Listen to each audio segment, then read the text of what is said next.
للہ رب العالمین والصلاة والسلام علی سید الانبیاء والمرسلین وعلی آلہ واصحابہ واہل بیتہ اجمعین اما بعد فاعوذ باللہ من الشیطان الرجیم بسم اللہ الرحمن الرحیم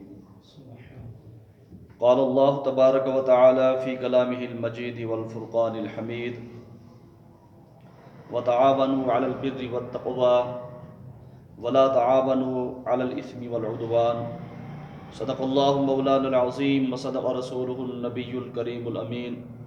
ونحن على ذلك لمن الشاہدین والشاکرین والحمد للہ رب العالمین ان اللہ وملائکتہ یصلون علی النبی یا ایھا الذین آمنوا صلوا علیہ وسلموا تسلیما اللہم صل وسلم علی سیدنا ومولانا محمد وعلى آل سيدنا ومولانا محمد وبارك وسلم عليه الصلاة والسلام عليك يا سيدي يا رسول الله الصلاة والسلام عليك يا سيدي يا حبيب الله الصلاة والسلام عليك يا سيدي يا رحمة للعالمين وسلم عليك وعلى آلك وأصحابك يا خاتم الأنبياء والمرسلين. سامعین و ناظرین، اللہ تبارک و تعالیٰ کے کلام مقدس سے میں نے ایک آیت تلاوت کی ہے. اللہ تبارک و تعالیٰ نے اس آیت مبارکہ میں ایک چیز کا ہمیں حکم دیا ہے اور ایک چیز سے منع کیا ہے. اللہ تبارک و تعالیٰ فرماتا ہے کہ وَتَعَاوَنُوا عَلَى الْبِرِّ وَالتَّقْوَى، کہ اے مسلمانوں، اے میرے بندو، وَتَعَاوَنُوا عَلَى الْبِرِّ وَالتَّقْوَى، نیکی کے کام میں اور تقوی کے کام میں، پرہیزگاری کے کام میں ایک دوسرے کی مدد کرو.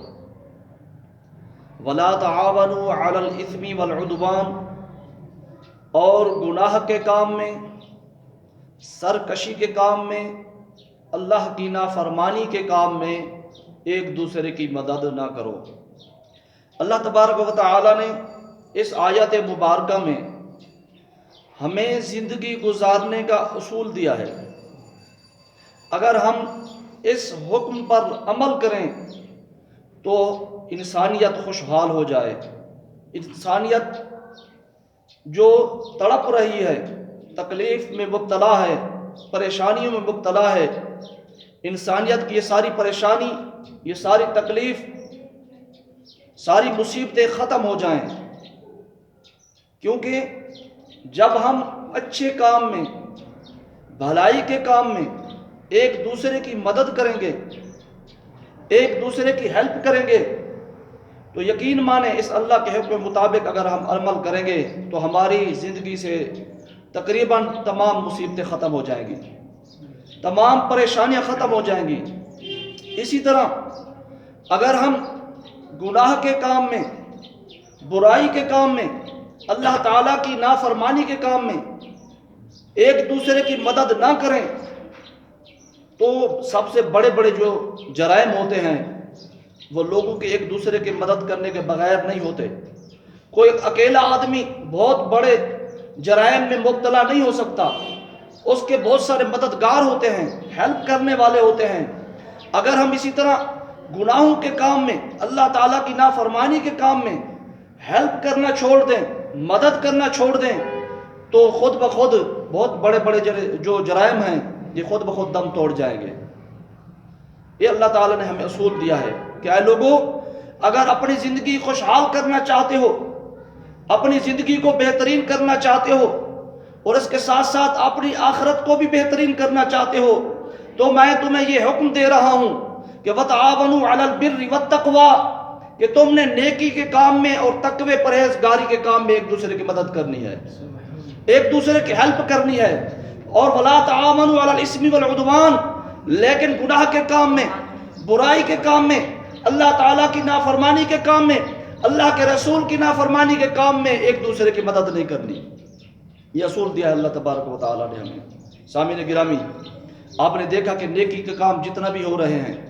جتنا آج بڑے بڑے مدارس چل رہے ہیں، جتنا اسلام پھیل رہا ہے، جتنا دینی درسگاہیں چل رہی ہیں، یہ ہیلپ سے ہی، مدد کرنے سے ہی چل رہی ہیں۔ یہ دین کا کام، نیکی کا کام، اچھائی کا کام، چاہے وہ عوامی ادارے چل رہے ہیں خدمت کے، ان کو بھی آپ دیکھ لیں، وہ بغیر مدد کے نہیں چل رہے۔ ایک ادارے کی ہم اگر مدد کرتے ہیں تو اس سے ہزاروں لوگ مستفیض ہوتے ہیں، ہزاروں لوگوں کی زندگی اس سے بہتر ہوتی ہے۔ اس لیے اللہ تعالیٰ نے حکم دیا ہے کہ وَتَعَاوَنُوا عَلَى الْبِرِّ وَالتَّقْوَىٰ، کیا ہے لوگوں، جب تم ایک دوسرے کی مدد کرو گے نیکی میں، اچھے کام میں، تو اس سے کیا ہوگا کہ انسانیت کی زندگی بہتر ہوگی، یہ دنیا میں خیر بڑھے گی، دنیا میں اچھائی بڑھے گی، اور لوگوں جو تنگی میں، مصیبتوں میں مبتلا ہیں، جو پریشانیوں میں مبتلا ہیں، ان کی پریشانیوں میں کمی آئے گی، ان کی مصیبتوں میں کمی آئے گی، ان کی تکالیف میں کمی آئے گی۔ سامعین گرامی، اس کے بعد ایک تو یہ ہے کہ ہماری دنیا، اگر ہم اس اللہ تعالیٰ کے اس حکم پر عمل کریں، ایک تو یہ ہے کہ ہماری دنیا سنور جائے گی، ہماری دنیا بہتر ہو جائے گی۔ دوسرا یہ ہے، اس کے ساتھ ساتھ اللہ تبارک و تعالی ہمیں آخرت کے انعامات سے بھی نوازے گا۔ رسول اکرم صلی اللہ علیہ وآلہ وسلم کی حدیث مبارکہ ہے، عن عبداللہ ابن عمر رضی اللہ تعالی عنہما، حضرت